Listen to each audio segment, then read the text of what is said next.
నేడే 5వ విడత పోలింగ్ 6 రాష్ట్రాలు 2 యూటీల్లోని 49 స్థానాలకు జరుగుతున్న పోలింగ్ ఏర్పాట్లు పూర్తి చేసిన కేంద్ర ఎన్నికల సంఘం. సో జరిగే పోలింగ్ స్థానాలు చూసుకుంటే 49, జనరల్ 39, ఎస్టీ 7, ఎస్సీ ఏమో 3. ఇక పోలింగ్ కేంద్రాలు దాదాపు 95,000 ఉన్నాయి. పోలింగ్ అధికారులు దాదాపు 10 లక్షల మంది పనిచేస్తున్నారు. ఓటర్లు ఏమో దాదాపు 9 లక్షలు, 9 కోట్లు. సో మొత్తంగా ఒడిశాలో ఇందులో 35 అసెంబ్లీ సీట్లు అయితే ఉన్నాయన్నమాట. ఇక్కడ చూడొచ్చు ఉత్తరప్రదేశ్ 14, మహారాష్ట్ర 13, బెంగాల్ 7, బీహార్ 5, ఒడిశా 5. ఇవన్నీ కూడా లోక్సభ స్థానాలు అన్నమాట ఇవన్నీ కూడా. సో ఈరోజు ఈ విధంగా మనం చూసుకుంటే 5వ దశ పోలింగ్ అయితే జరుగుతోంది.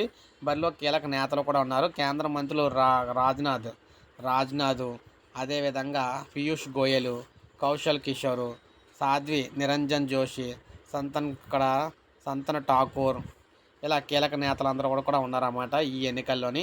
సో ఈ 5వ విడత కంప్లీట్ అయిన తర్వాత ఫైనల్గా మనకి 6వ విడత అయితే జరుగుతుంది. ఆ తర్వాత మనకైతే సో రిజల్ట్ అయితే వస్తాయి. సో ఇది మనకి లేటెస్ట్ అప్డేట్. ఒక లైక్ చేయండి, సబ్స్క్రైబ్ చేసుకోండి, మన ఛానల్ సబ్స్క్రైబ్ చేసుకొని ఫాలో